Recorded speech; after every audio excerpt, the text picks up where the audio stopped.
在性别多元的现代社会，有一定跨性别者需要社会更较侪理解甲包容。这个跨性别，就是出世的性别甲自身的认同无共款。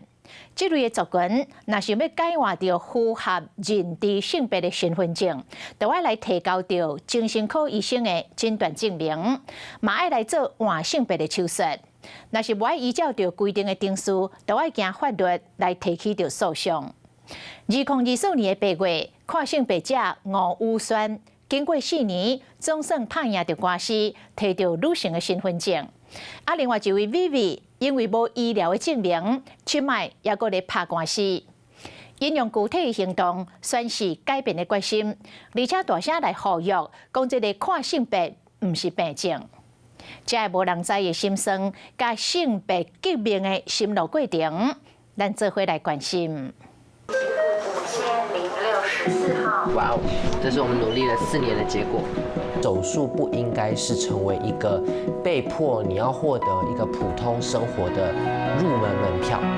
我们再一次去挑战法院，一个人的自我的性别可以透过各种证据来证明。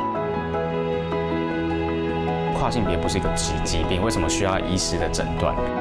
连这个都不要的话，户政事务所的行政官员，你要叫他们怎么判断？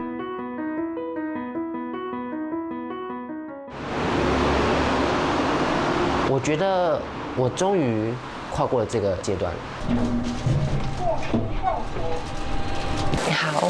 好，身份证跟户口。好。26岁吴宇轩就要有一张新的身份证，顶悬性别单位会为查甫改做查某。好，谢谢啦，恭喜恭喜！真的是4年，辛苦了。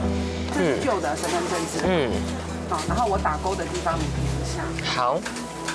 其实说在大家就是想要一个普通的生活身份活着而已。不是大就是先到大，伊敢若想要做一个普通人，伊坚持完整的日期必须要登去当初红故作申请的日子。这里主文已经写了，被告应依原告在这个时间的申请做成准予，所以你是这个时间做成准予，不是这个时间，是这个判决书上的时间。他等一下会过来。下承办人很重要，因为这个时间点是我们被拒绝的时间点。那你要想看，就是现在回到那个时间点，就是我们证明了一件事情，就是当年中正户政对我们所做的这个拒绝的处分是错误的。讨论过之后，就是用画你们刚刚那个主文上头的日期，简单的确认核对资料，户政人员刷开这边2点钟。吴宇轩的法定性别总算加做女性。54号。这是我们努力了4年的结果。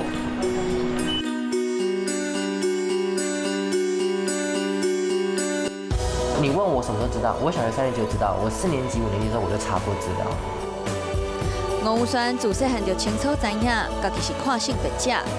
2018年，伊面对青春期发育，迄阵嘛决定要做荷尔蒙的治疗。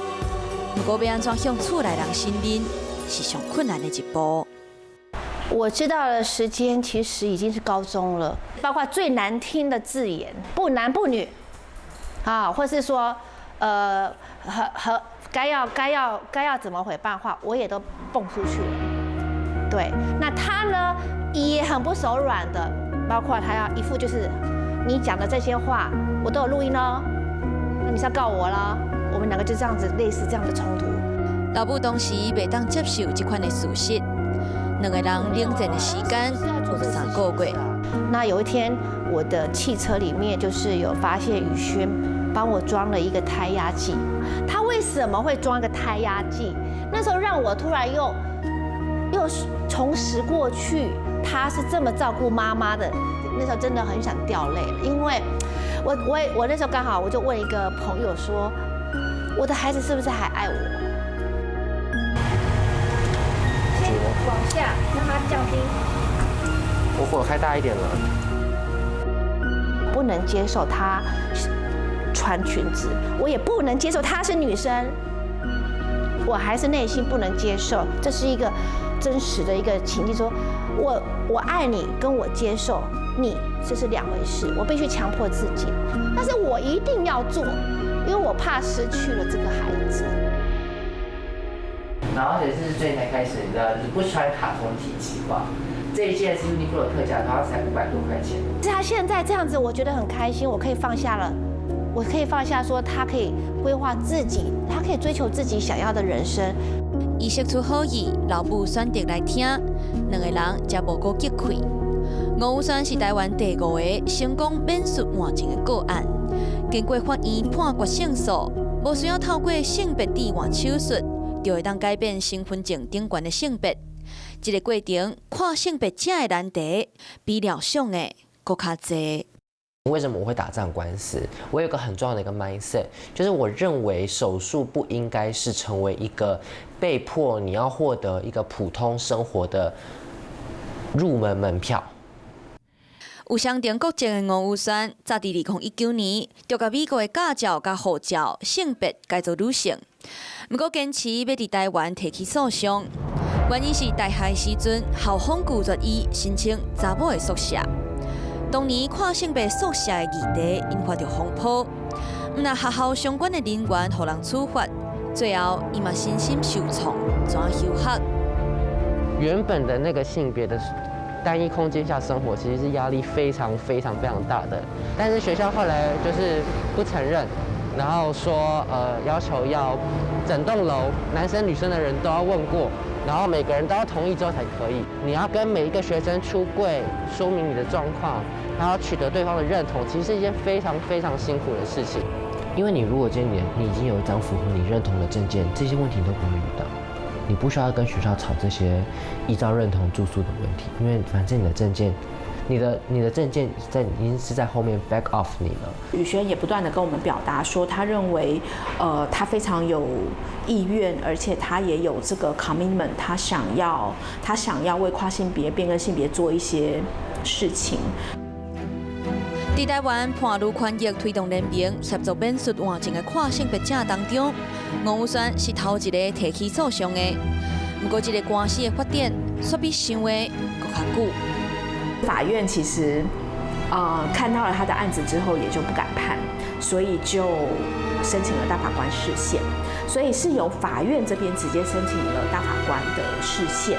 那这样一来一往，大概就拖了1-2年左右。对，所以大法官最后决定是不受理的情况，所以又把案子又交还给台北高等行政法院。那个法官问的问题非常的难堪。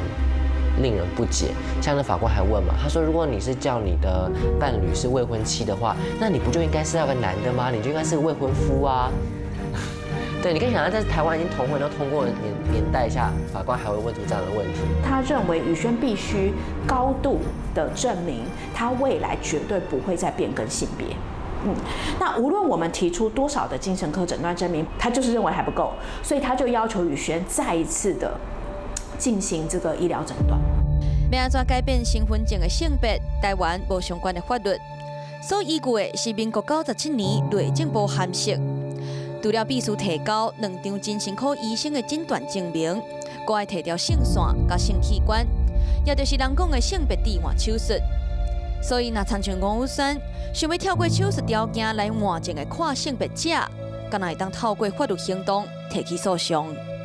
他目前就是这个违法违宪的函释，然后不论他目前我们赢了多少案子，他不改就是不改，所以变成法官也必须要用自己的方式来判断谁可以变更性别，谁不可以。现在我们已经慢慢的建立出了一个框架，让已经有诊断证明跨性别者可以开始有一个不同的管道，可以去更换他们的证件。